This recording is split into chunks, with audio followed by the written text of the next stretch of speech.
Yang saya hormati para Menteri Kabinet Indonesia Maju,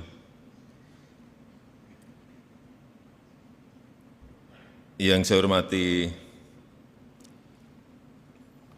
Prime Minister Malcolm Turnbull as the President of International Hydropower Association, yang saya hormati Premier of Sarawak, Dato' Abang Haji Abdurrahman Johari, Tun Abang Haji Openg,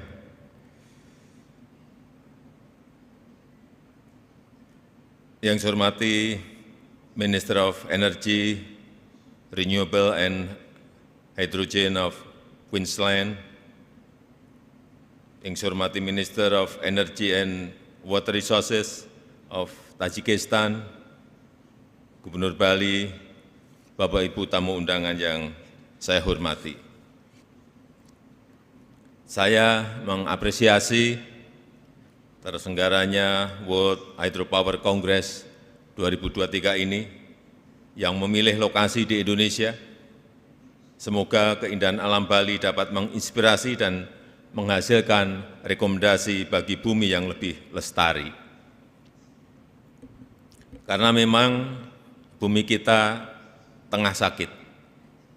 PBB menyebutkan saat ini bukan lagi global warming, tapi sudah masuk ke global boiling. Kenaikan suhu bumi jika dibiarkan mencapai lebih dari 1,5 derajat Celcius, maka diprediksi akan mengakibatkan 210 juta orang mengalami kekurangan air. 14% populasi akan terpapar gelombang panas, dan 290 juta rumah akan terendam banjir pesisir, dan 600 juta orang akan mengalami malnutrisi akibat gagal panen. Dan ini adalah ancaman yang nyata bagi kita semuanya. Dan Indonesia berkomitmen penuh mempercepat transisi energi melalui penambahan EBT dalam skala besar, karena Indonesia kaya potensi energi hijau. Dan berdasarkan hitungan diperkirakan mencapai 3.600 gigawatt, baik dari matahari, dari angin, dari panas bumi, dari arus laut, dari ombak, dari bioenergi, dan juga dari hydropower.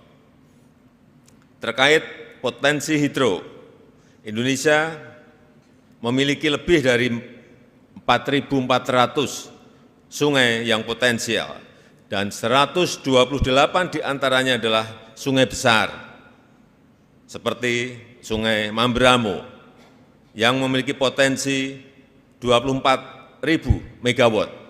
Sungai Mamberamo ini di Papua. Kemudian Sungai Kayan, memiliki potensi 13.000 megawatt, ini di Kalimantan Utara, yang nantinya akan digunakan sebagai sumber listrik untuk Green Industrial Park di Kalimantan. Sekali lagi, ini adalah potensi besar yang bisa kita manfaatkan untuk masa depan bumi dan masa depan generasi penerus.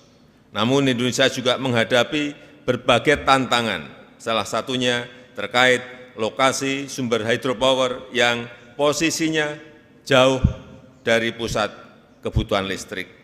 Sehingga pemerintah Indonesia telah membuat blueprint percepatan jalur transmisi yang menyambungkan listrik dari lokasi hydropower menuju pusat pertumbuhan ekonomi dan pusat pertumbuhan industri, sehingga nilai kemanfaatannya menjadi lebih tinggi. Selain itu, tantangan lainnya adalah pendanaan dan alih teknologi. Pendanaan dan alih teknologi, di mana ini membutuhkan investasi yang tidak sedikit dan membutuhkan kolaborasi dengan seluruh kekuatan ekosistem hidro di dunia.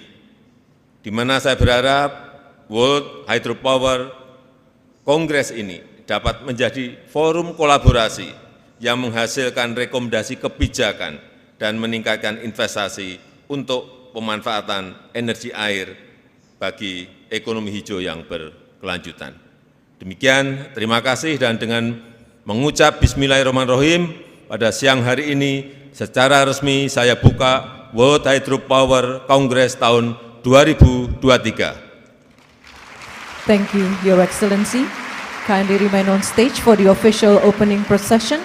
Joining the President, we would like to kindly invite to the stage President of the IHA, Premier of Sarawak, Minister of State Secretariat of the Republic of Indonesia, Minister of Energy and Mineral Resources of the Republic of Indonesia, Minister for Energy, Renewable and Hydrogen of Queensland, Minister of Energy and Water Resources of Tajikistan, President Director of PLN, Acting Governor of Bali.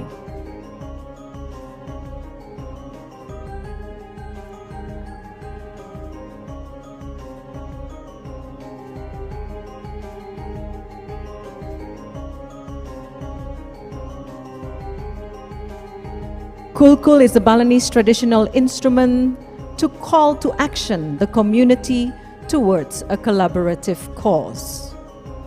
Let us start the opening ceremony of World Hydropower Congress by beating the Bali Kulkul together on a countdown to beat 1, 2, 3.